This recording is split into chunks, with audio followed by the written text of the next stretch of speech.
Hi, I'm Robin Gully. I'm John Justin. We are your Ward 2 council reps here to give you the council recap. Tonight, we started with open council work session, and it was really just focused on one big thing, which is appointing people to boards and commissions. And actually, we didn't get to the appointment part. We interviewed about 10 people who applied for boards and commissions. So mostly what we want to say is thank you to everyone who came out and Absolutely stood up at the podium and talked to us about why they wanted to be more involved with the city. We had such awesome candidates. Yeah.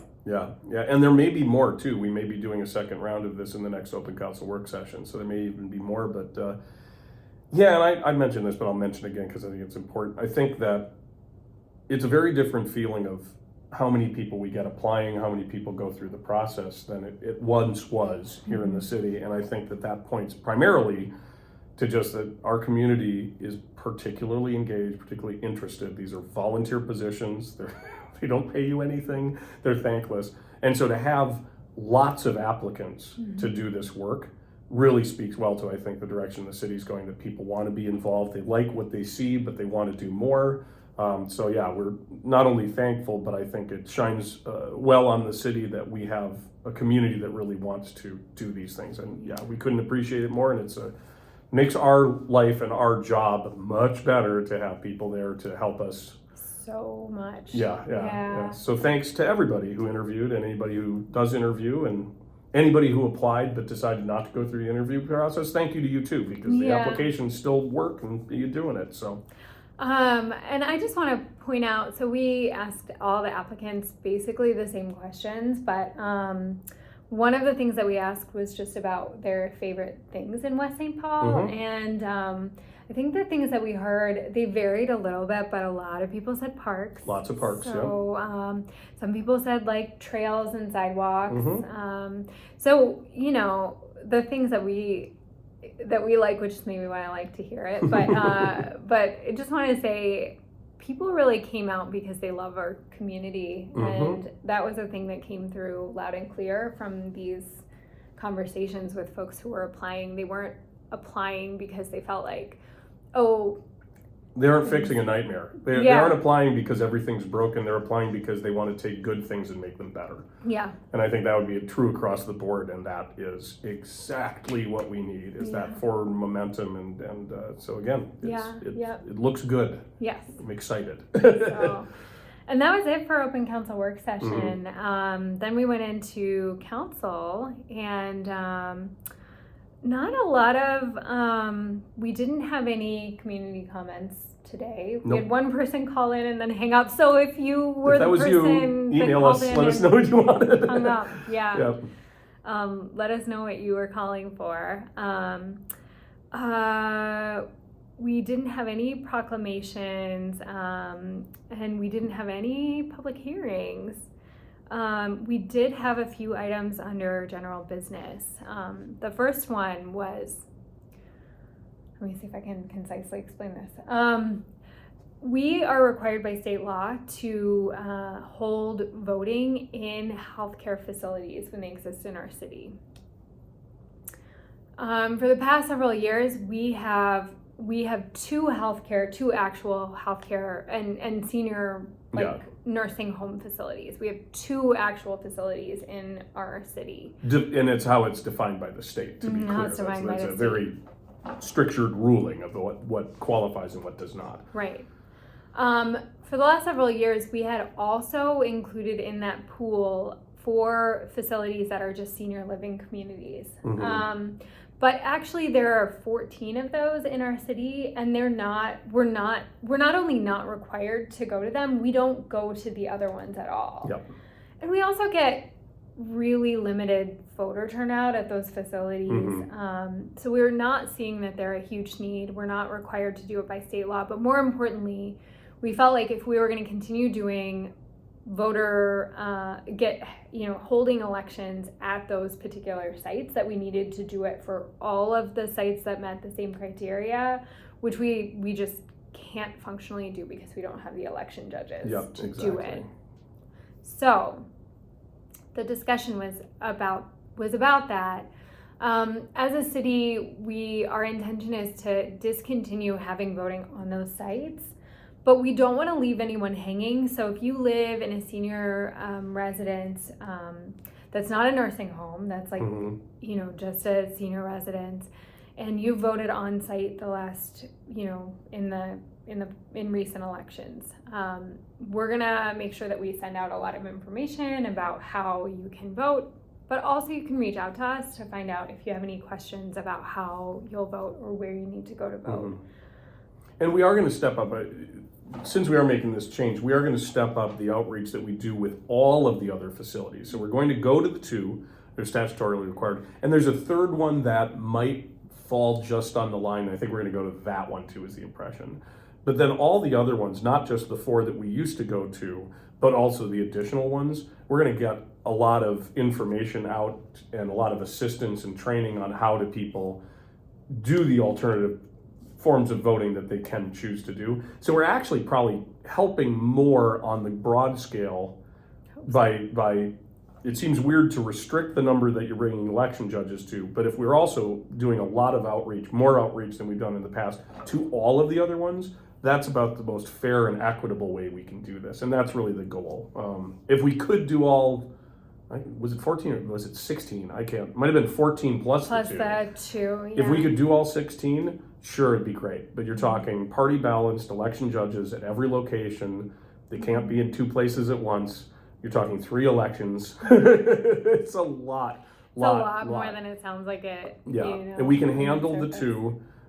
We did handle the 6, but I think even then I got the impression we were stretched pretty thin handling even the 6 that we have been doing. And so, I mean, this is really I think the fair way to move forward. It never sounds good to say that you're not going to do as much voting outreach. We certainly don't want to discourage people from voting, but this is the right way to do it. And it's, I think, a clarification that came in with new staff, new legal team that kind of looked at this a little deeper and thought this was the right direction to go, and I think that they're right. So and if you need any help finding like ways to get to the poll or learning more, we certainly are happy to help. And even I'll just say, like, I'm always happy to drive people to the polls, but we also have like DARTS, which is more than happy to drive people to the polls, I believe, and we have other community services that do that regularly.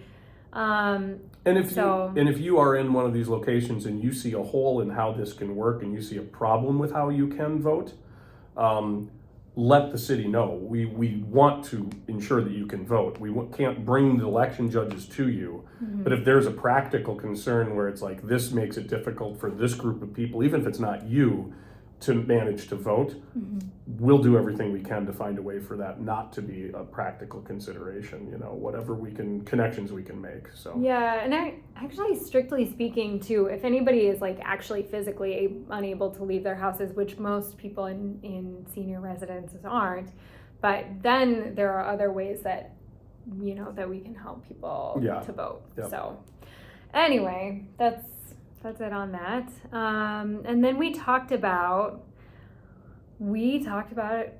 community center update.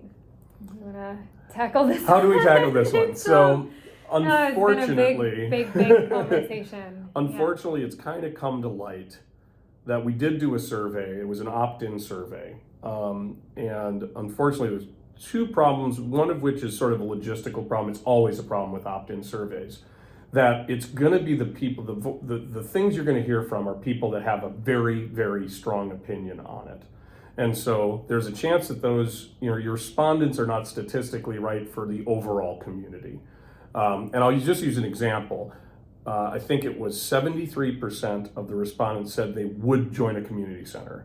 Well, when we looked at other similar communities, the number is generally about 3% of the population to 5% of the population. So inherently, you've got a situation where this may not really be representative of the community as a whole. And it's hard to get these surveys representative of the community as a whole. But when you see that sort of differentiation of like, well, 72% of the people who responded are vested and want a community center. And that's great. We're not saying that's bad at all. but that isn't data you can use to extrapolate what does the city as a whole want. And we're going to try to figure out a way to kind of come at it a second time. And we're not throwing out the results of this. I mean, I want to make that really clear. And we did get a lot of specific information from the people that did choose to respond that give us ideas of what is important to those vested members, what they really want from a community center, and that's really useful. But so that's sort of one side of it, and then unfortunately that's sort of the number crunching nerd side of it. That's always unfortunate when you try to do any sort of polling or survey, and we all know that polls are only as good as how much of the community you get into it. The less fun part is that we did identify that there were some people that were responding to that survey 5, 6, 7 times, which then when you look at the numbers and you remove those clearly, and it was identifiable, those clearly duplicate responses, the numbers and the rankings all wildly change when you eliminate those responses.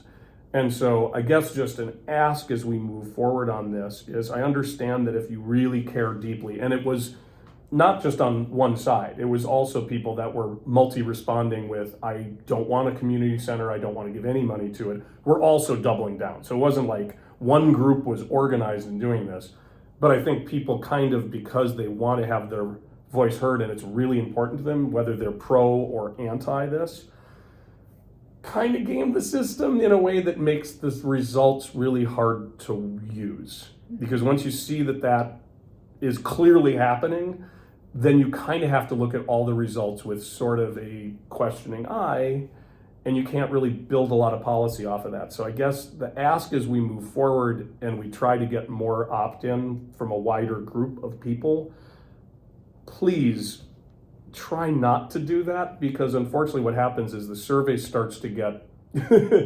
invalidated. Yeah. And if the survey is invalidated, we kind of just keep spinning our wheels. We really need an accurate take from as many people as possible. And so just an ask from the council to you, and I think it was pretty universal, on the next round of surveys, please don't stack the deck. We do have methods by which we can determine that that's what's happening.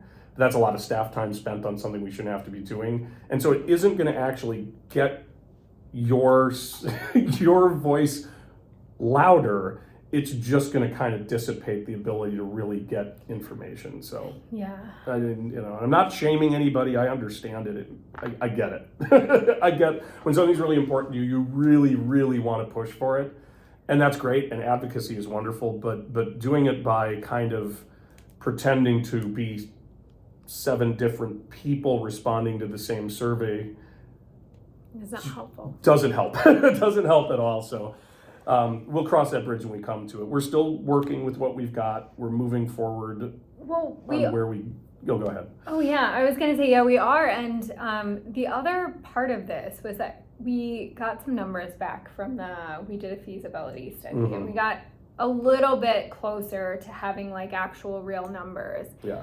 And so here's what we were trying to use the survey data to like tell us if we were in the ballpark. But here's what it effectively came back telling us, mm-hmm. that hypothetically, I almost want to just be like, go look at the numbers yourself. But hypothetically, we could build a community center if community members were willing to pay $200 more a year in property taxes per single family home, right? Mm-hmm. And we had, I think, 3,000 members at individual members at $40 a month. And then that would maybe break even. So it's not like, but for me, those were slightly more optimistic numbers than we were looking at when we first started this. So here's the question. What do you think? We did do a survey. People said, rah, rah, yes, we love it. And then we realized that the survey was full of a lot of the same people. Yeah. So and I think the number in there is that 72% of the respondents said they were willing to pay $200 a year in property taxes. But the problem is, and I brought this up, 73% said they'd for sure join, and the real number is between 3 and 5%, then I have to extrapolate that same 73% are also the people that are really invested and want to spend $200 in property taxes. But if that turns out to be only 3 to 5% of the West St. Paul population that feels that way, that doesn't work. and the thing to follow this up with is we are still exploring the idea of, is a community center a big, huge building that has everything in it? Or is a community center what we've looked at in the past, which is sort of amenities, trying to get these amenities, but they may not all be able to be in a single location. And is that actually a negative? There are positive sides to that. Some of it is the fact that you can locate stuff all over the city instead of in one place. So it's a more equitable way for people to access this stuff. And there's other things that, like I didn't mention this, but it occurs to me, like we've had a lot of people that wanted a skate park. Skate park does not really fall into this large scale community center. And when you're making these sort of decisions, you have to choose. And so there is an aspect where a skate park may become impossible because of this large investment in a big format community center. Upgrades to our existing parks may have to fall to the wayside because our money is being pointed in the direction of this large-scale community center. If people want that large-scale community center, that's what we work towards. But my worry is that there are opportunity costs to doing that format, and we need to also address those. We need to talk about, like, we can't redo the parks as often. We can't put as many ice rinks out there. We can't do this, that, or the other thing. One thing that was brought up, and we'll just break the news to you because it's in the public now, we're struggling to hire people to open the pool with lifeguards right now. And that's also a trade-off I don't think anybody wants to make, where we go, well, because we are doing this, we can't focus on the pool, and now the pool doesn't open for the summer. I think that's the last thing anybody wants. But that's the sort of thing that we are facing, is you have to staff these things, you have to build these things, you have to invest your money. You don't have an endless pool of money. It comes from specific pockets within the city. We can't take money that's slated for sidewalks and use it to build a community center. We can't take money that's slated for improving our roads and infrastructure and put that into a community center.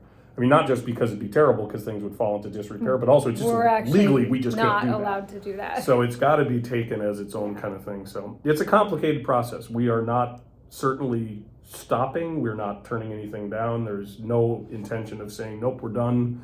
Community center's off the table. Some format of the community center's off the table. None of that is true. But it is not going to be something where we're going to turn a key and tomorrow we're going to have a plan for this, because we need a lot more background to get there. And it's going to be a long process. And it was brought up, you're building something for 30 to 50 years. You're not building something for the next 5 years. So we have to also, the sustainability, the viability of it over time has to be part of it. And the needs that change over time have to be part of it too. Yeah. So it's not easy. I wish it was easy. I know. Keep telling us what you think. I want to say, like, I know there's robust conversation on social media. Sometimes we track it, sometimes we don't. The best way to reach out to us, especially if you have something, that you want to be heard, is by email. Calling is also a really good option. Texting is a good option. Public comments at meetings. Public comments, we love attending. We love it when you come and talk to us at the meetings. I mean, truly, I think I've had people say, say that as if, we talked about this a couple weeks ago, as if that's like a bad thing. We love it when people come and talk to us at meetings. Yeah. So usually we have public comment right at about 6:40 at every single council meeting. Our council meetings are the second and fourth Monday of every month. And public comment is always, we only do a couple things before we do public comment. We do a welcome, name all the council members who are there. We stand up and say the Pledge of Allegiance. We get a briefing on open council work session, and then it's public comment. Yep.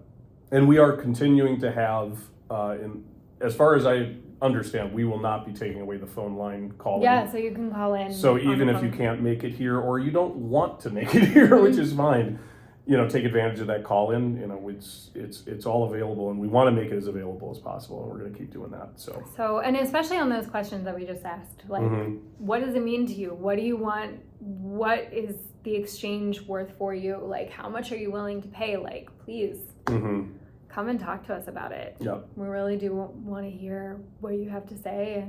And look, like, we represent the community. So whatever decisions we're making, it's because we genuinely believe that it's what community members are asking for, and it's what's going to be better for our community. That's it. We have no, like, the only stake we have in it is, hey, like, I would love a community center too. Yep. And how do I balance that with, like, what we see a lot of the time is people get really bristly about anytime property taxes go up, even when it's because your property value increased or whatever, we get it.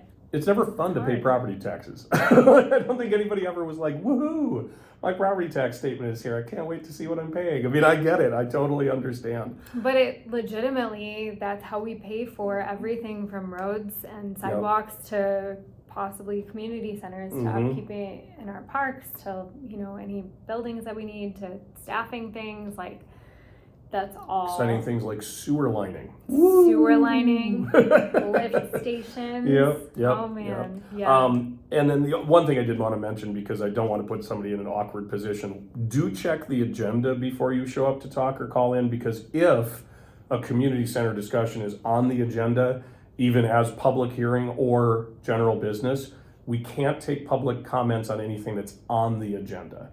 So if you look and you're like, I really want to talk about this, don't stop by and call in, because the mayor will have to tell you, well, we can't take that comment right now because it's on the agenda. So I don't want to put anybody in the position where you take time out of your day, you come down here, and then you can't talk about the thing you want to talk about. But you can always email or call us anytime.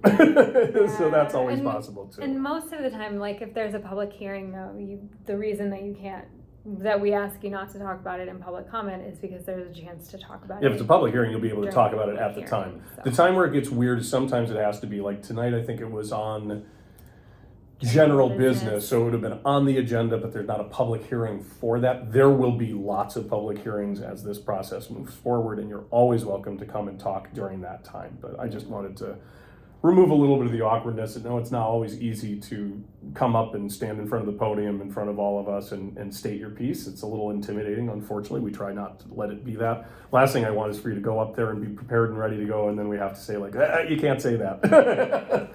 So the only other thing on there was a closed session, and it's closed session, so we can't talk about it. We can't tell you. But it wasn't bad. No.